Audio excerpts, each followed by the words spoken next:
Selamat siang, Pak. Selamat siang adik-adik. Siang, Pak. Masih semangat? Lebih semangat. Yes, yes, yes. Ya, satu kali lagi. Masih semangat? Lebih semangat. Yes, yes, yes. Mantap. Baik, sebelum kita ke materi, kita perkenalkan diri dulu ya. Ya, Pak. Baik, saya dari saya. Perkenalkan, nama saya Aurelius Arvindan.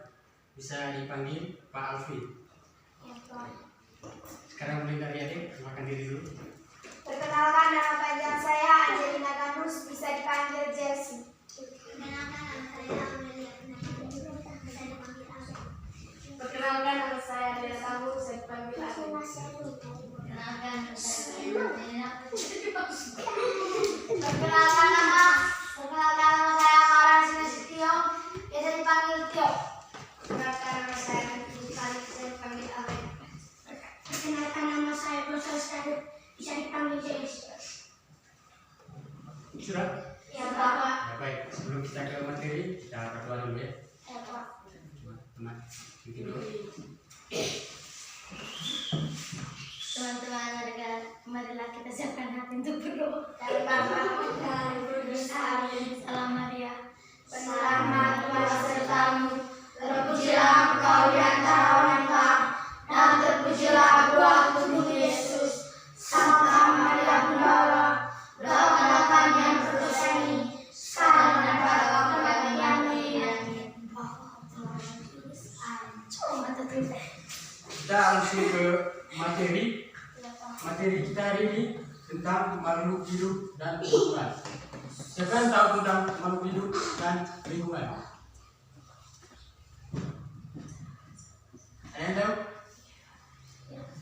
Kalau perbedaan makhluk hidup sama lingkungan? Makhluk hidup merupakan benda yang bisa bernafas, sedangkan lingkungan adalah tempat tinggal makhluk hidup. Mantap.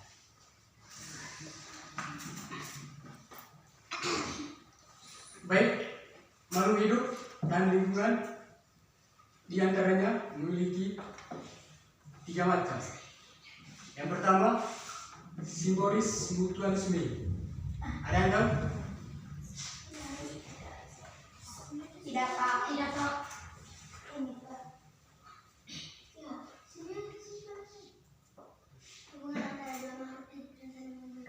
Mantap. Ada lagi? Tidak, Pak. Baik.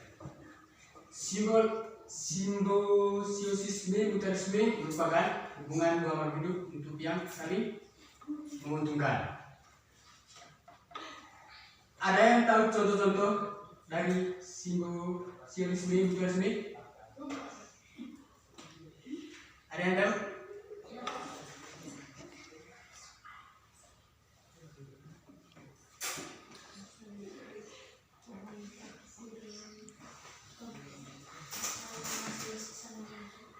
Ya, Saling mengasihi, terus saling menghargai sesama. mungkin ada yang lain? Tidak ada? Ya, Pak. Contoh dari simbolis lintas milik tadi, bunga dengan kuku atau lebah. Bunga memerlukan bantuan untuk melakukan penyerbukan. Salah satunya dapat membantu bunga dalam melakukan penyerbukan, seperti serangan seperti laba-laba atau kupu-kupu. Ya, Pak. Yang kedua, simbiosis komensalisme. Ada yang tahu? Ada yang tahu? Ya, Pak. Simbiosisme komensalisme merupakan hubungan antara makhluk hidup di mana yang satu menguntungkan dan yang lain tidak diuntungkan dan tidak perlu dirugikan. Sedangkan contohnya, misalnya anggrek dengan pohon besar yang ada di hutan. Ya, Pak.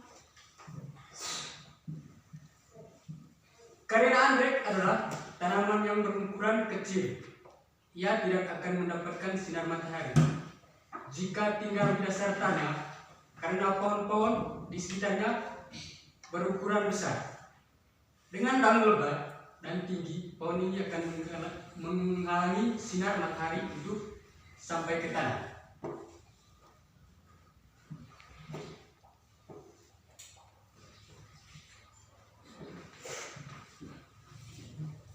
Contoh lain tadi dari simbiosis komunalisme tadi, ikan hiu dengan ikan remora. Tahu ikan hiu? Tahu Pak. Sedangkan ikan remora tahu? Tidak Pak. Yang ketiga, simbiosisme parasitisme. Ada yang tahu dari arti simbiosisme parasitisme? Tidak Pak. Tahu. Simbiosisme parasitisme merupakan hubungan antara makhluk hidup di mana yang satu diuntungkan dan yang lain dirugikan.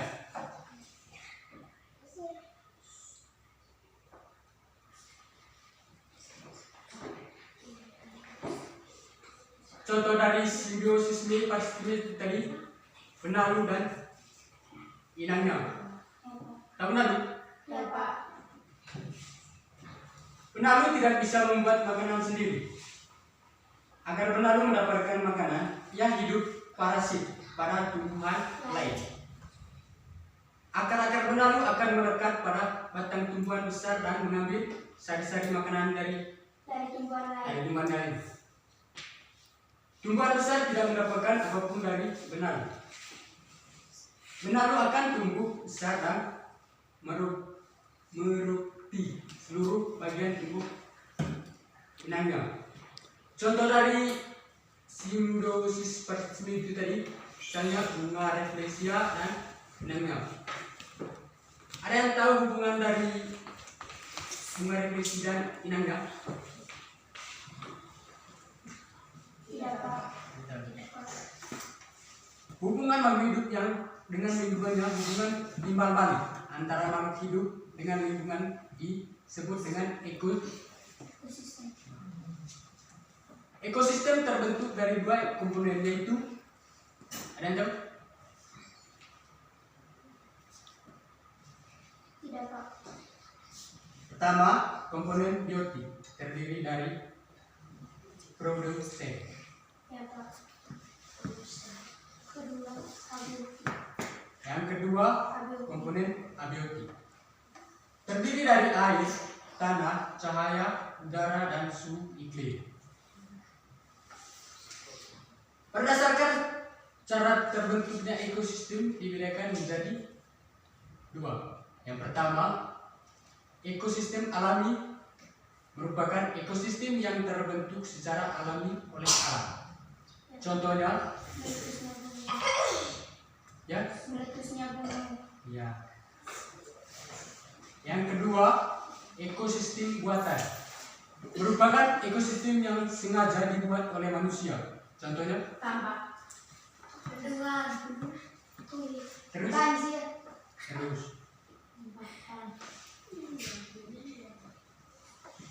Di alam terdapat organisasi makhluk hidup. Berikutnya adalah organisasi makhluk hidup melalui dari tingkat rendah sampai tingkat tertinggi. Yang pertama, individu merupakan unit terkecil dari suatu makhluk hidup. Yang kedua, populasi. Populasi merupakan kumpulan makhluk hidup sejenis yang menempati suatu daerah dalam kurun waktu tertentu. Yang ketiga, komunitas. Komunitas merupakan kumpulan dari beberapa populasi yang menempati daerah tertentu. Sedangkan yang keempat, ekosistem merupakan suatu kesatuan makhluk hidup di mana di dalamnya terdiri interaksi baik antara sesama individu, antara populasi maupun antara komponen abiotik dan biotiknya. Yang kelima, biosfer. Ada yang tahu biosfer? Tidak Pak. Biosfer merupakan kumpulan berbagai ekosistem yang membentuk suatu rangkaian kehidupan yang luas. Biosferimen finiska juga sebagai semua kehidupan yang ada di permukaan bumi.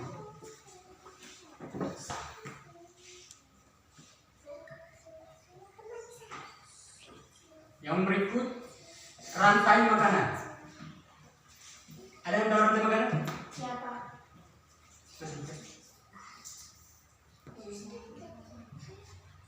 Rumput, elang, burung, rumput, belalang,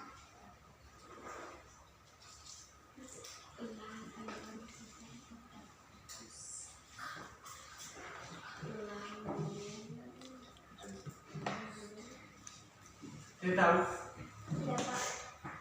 Rantai makanan merupakan peristiwa makanan dan dimakan antara makhluk hidup dengan urutan tertentu. Komponen rantai makanan produsen yaitu makhluk hidup yang menghasilkan makanan bagi makhluk hidup. Produsen pada rantai makanan adalah tumbuhan hijau karena merupakan salah satu makhluk hidup yang dapat membantu makanan itu sendiri.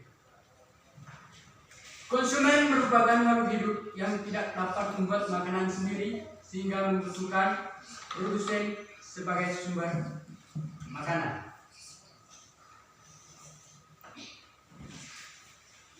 Konsumen dibedakan menjadi 3. Yang pertama konsumen tingkat 1, sedangkan konsumen yang kedua konsumen tingkat 2, dan yang ketiga konsumen tingkat 3. Ada yang tahu konsumen tingkat 1?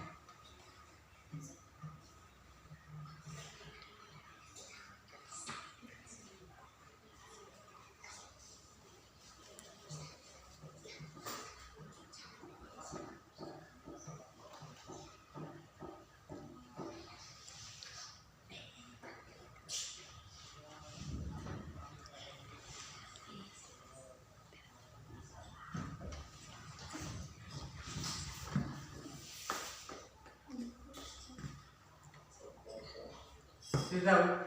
Siapa? Konsumen tingkat 1 yaitu MH yang makan produsen. Sedangkan yang konsumen tingkat 2 yaitu MH yang memakan konsumen tingkat 1.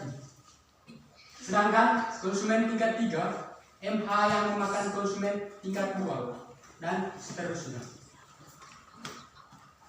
Penguraian merupakan MH yang bertugas untuk mengurangi makhluk lain yang sudah mati. Penguraian ini biasanya adalah mikroorganisme. Contohnya rantai makanan. Jaringan-jaringan makanan merupakan gabungan dari 2 atau lebih rantai makanan yang saling berhubungan satu dengan yang lain. Contoh jaringan makanan yaitu perubahan lingkungan yang bersifat negatif. Lingkungan tertentu selalu mengalami perubahan, ada yang positif dan ada juga yang negatif.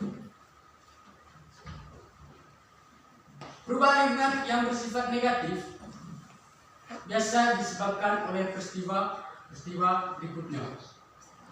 Yang pertama, peristiwa alam, dan yang kedua ulah manusia.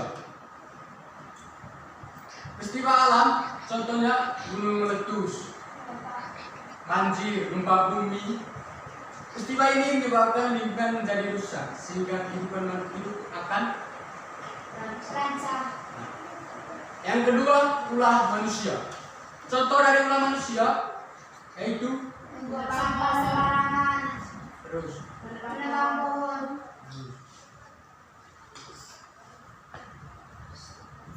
ada yang lain? Contoh dari ulah manusia itu tadi pembunuhan dan pembakaran hutan. Kedua kegiatan ini tertentunya dapat merusak lingkungan tempat tinggal makhluk hidup sehingga dapat menyebabkan peristiwa banjir atau tanah longsor.